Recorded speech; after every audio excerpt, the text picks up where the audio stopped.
the next important pillar of H2H marketing is service dominant logic. And that tough topic is going to be handled by Prashant Menon. He has more than 27 years of corporate experience in pharma industry. He has 4 years of corporate journey, has been in multicultural, multi-location companies as their managing director. Prashant has two internationally certified coaching credentials from Marshall Goldsmith Coaching and from the Global Coach Group. So, Prashant, can you quickly tell us, because everyone is waiting to ask question to our authors, and we must give them that chance. Yeah, thanks, Gauri, and I'll be quick on this. The last 18 months has been purely like bold for all of us, and there has been so much that has changed over the last number of months and years. I mean, we've changed our habits, we've changed our cultures, we've changed the way we behave, and what's most important is that we've actually come across something which is to do a lot with human. I mean, we've gone beyond the lands of the places where we live to the countries, to the continents. We've all been through a very porous border, and we've acted a lot human. And healthcare has been one of the biggest beneficiaries and one of the biggest benefactors to this entire journey. And no better timing than what we could have had this entire human to human marketing concept being unleashed to all of us here. And I really will pick up a very key line from that. And this really attracted me to what the H2H marketing has its ambition all set to be, is to actually look at leaving the malpractices behind, and to actually see on how do we move on an ethical and collaborative way to engage with customers. It's the trust factor that the companies in the healthcare should really bring about in a very strong manner. And what is our effort in trying to co-create value together as a team and not at the expense of each other? And this is the bulwark of what H2H marketing is all about. And let's really try and explore what has been the changes that's happened. I mean the book really brings about some fantastic timeline on how the crucial milestones in marketing has evolved. I mean, right from the 4Ps, we all know and live the 4Ps by heart, which has been a very instrumental paradigm. And this came up in the 1960s, where it was a lot to do with the goods dominant logic, and I'll come to that in a moment. What happened over the last many years is, in the next 10 to 20 years, we started moving to a competitive edges. I mean, the product started getting better, the competition started pushing producers and manufacturers to add more value to what their clients could get, and hence that became the competition paradigm. And somewhere one started to wonder what happened to the consumer. Who's going to be really looking after the consumer? Because all that is happening from the 1900s to the 1960s and 70s was all about the producer, was all about the goods. What happens to the consumer? And that's when you started seeing a lot of evolutionary theories that actually started getting the consumers onto the forefront, and there started coming a lot of the impact on the relationship management. Companies started to look at sustainability a lot longer. Retail competition started getting a lot more intense. And today, in the 2000 plus years, in the 210 onwards, you've had a plethora of digital connectivity, interconnectivity, hyper localization that's really dominating the front. And this digital value creation can also have a flip side to, we all are aware of how a lot of regulatory protocols are really coming in place to get the digital aspect right. And what is the new paradigm that we're talking about? H2H marketing considers this thinking as a co-creative service. I mean, we saw how Professor Kotler, Dr. let's say Uwe, and Professor Waldemar spoke about the co-creation of a service exchange, and that's exactly the milestone of a service dominant logic. And this logic has been introduced by Wargo and Lush in the year 2004. It has been a seminal work that had been published in the AMA journal after 10 years of research. And what does this define services as? It's a very, very interesting piece, because this really sets in context what is going to be the role that healthcare marketers and even marketers in general can actually start looking at. It's the application of competencies in knowledge and skills through deeds, processes, and performances for the benefit of another entity or for themselves. And what better way to look at how a service-driven industry or a service-dominant logic should start applying itself. And this is a very big change from the earlier goods-dominant logic. What did the goods-dominant logic speak about? It spoke about goods being the primary center of excellence. I mean, it was all a producers driven market. The 4Ps beautifully embellished that entire thing. And as you moved centuries, or as you moved the decades, you started to move more towards a service driven market. And that's what the goods dominant logic translates to a service dominant logic today, or actually tells us to look at the service dominant logic. So from a tangibles where units of exchange was the key, you move to an intangibles where knowledge and skills and the processes were actually driving the whole force.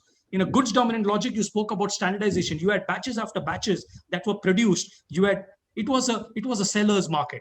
You had to make and sell. The consumer would buy it, and what they say very beautifully, the consumer destroys the value. When he says destroys the value, because he consumes the value, and if he wanted another good, he had to go and purchase it.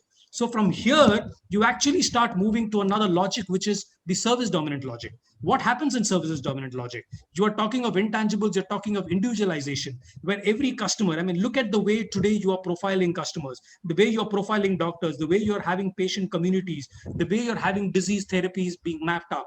That's the way you're looking at how you're using your knowledge. And the advantage is, how much are you in touch with your customers to co-create the entire thing?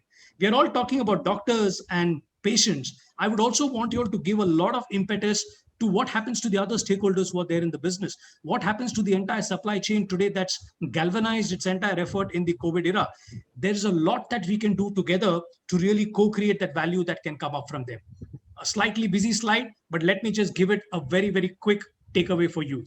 The first part of the slide that I'm talking about is what is the goods dominant era that moves to the age of transcendence, where the PPE, it's not your PPE kit, but it's the purpose, the passion, and the experience that today consumers and companies want. Everybody wants to take a stand on what they believe in. What's the purpose of a brand? What's the purpose of a company? Actually comes up very beautifully in this entire service dominant logic. And where are we as a company? Are you really following this experience? Are you really looking at understanding the passion and the purpose that your customers want? Probably it's time that you do it, in case you're just transitioning somewhere in between. So what is the nature of business exchange and the role that changes? Very simple. You're actually looking at customers who were a group of buyers that went into a transactional behavior and looked at a lifetime bond with the customers. Now, is that bond enough? Is it enough to sustain relationship-based marketing? The answer is no. It's more important to move to a co-creation of value, which is actually going to take you milestones ahead. So very typically, the consumer who's a passive audience in a goods dominant logic has started getting a very active player in the service dominant logic. The word itself tells you, it encourages you to actually start talking to people.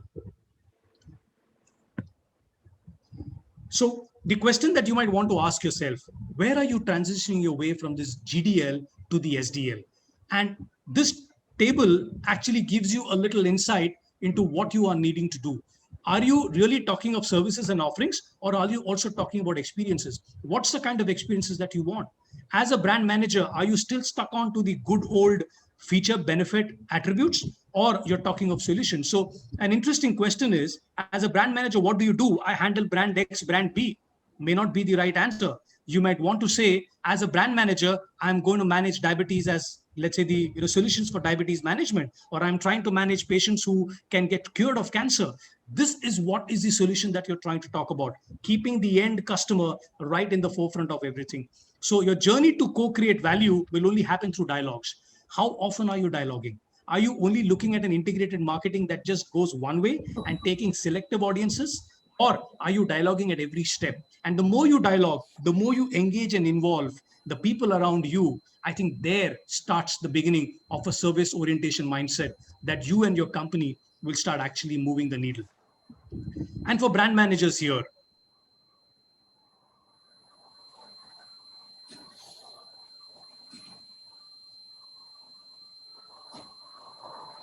We have lost you, Prashant. 1 minute. Am I audible now? Yeah. Yes. Yeah. So what we're talking about is, how does the brand era evolve? In the 1900s, you looked at an individual focus, which is the goods dominant logic. Beautifully explains why post World War II, we wanted to open up economy, industrialization opened up. It was all about goods, standardization, building inventory, people coming and purchasing and going. What happens to it later?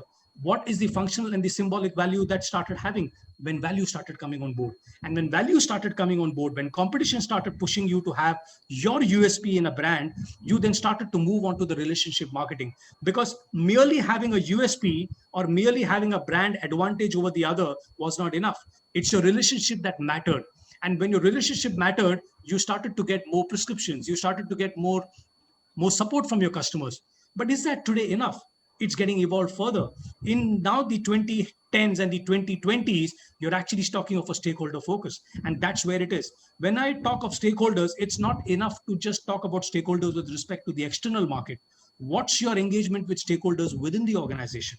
Whether it's a manufacturing department, whether it's a finance department, whether it's a medical marketing department, or it's a supply chain department.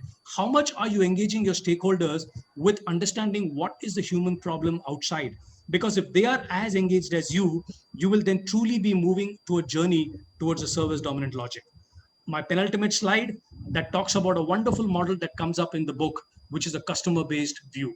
There are various views to look at the customer. So in a 4P model, you have the product at the center, or you have the producer at the center, and you have everything moving around it. But in a H2H model, you're talking of an integrated model. You're looking at the customer from various aspects. If you're looking at a resource based view, okay, I have got these competencies in my organization and I can reach the customer that way, is one way to approach. What's the other route? You have the market, you have customer feedback, you have market understanding, market feasibility. Okay, and let me now enter the customer and service him. That's another view. The other view is what's the value that investors and stakeholders and shareholders can provide the company. The job of the stakeholders and the management is to constantly improve competencies, is to constantly improve market understanding, because our job is to provide the customer, the highest value. And that value can come in co-creation methodologies. So this is the way, a three-pronged approach, an integrated approach, in which you will not only improve the company value, but you will also improve the customer value, with the idea that the customer is in the central of all your activities. And I'm going to leave you with certain questions that I always, the coach in me brings about, is that what could be the 3 H2H Connect questions that you could be asking yourself every day? Everyone can play a role in the H2H syndrome. I call it the syndrome because it can go across the board. It's not related to leadership. Leadership plays the path. Leadership drives that. But in your own style, you could be a brand manager, you could be a distribution manager, you could be purely a sales manager here. What's your question that you could do? My first question is going to be about, did I do my best to connect and dialogue with one customer today? In the pharma, customer can be a doctor and consumer can be the patient. Did I connect and dialogue with them? And please note, did I do my best? The answer and the emphasis is there. It's a personal accountability that you need to take if you want to transition into an H2H mindset. Did I do my best and connect to learn from one consumer today? So you're looking at a customer open, you're looking at a consumer window, and the finale is, did I do my best to connect and support one stakeholder today? Because these are three vital cogs in the wheel, which is going to help you drive the entire H2H marketing concept. And if you really want to get this H2H mindset, you got to ask these questions to yourself every day, every working day. Are you dialoguing? Are you learning? Are you supporting your customer, your consumer, your stakeholder? Because if you do that, I guess we are all going to be in a path where we're going to humanize our activities. We're going to really humanize our efforts in trying to bring the H2H marketing into life. Else, we will be left behind only looking at how to promote goods to a customer who may not be interested and might just switch over. Thank you so much for your time. Thank you. Thank you, Prashant. Thank you so much. And it was indeed a difficult topic to talk about, but you explained it beautifully.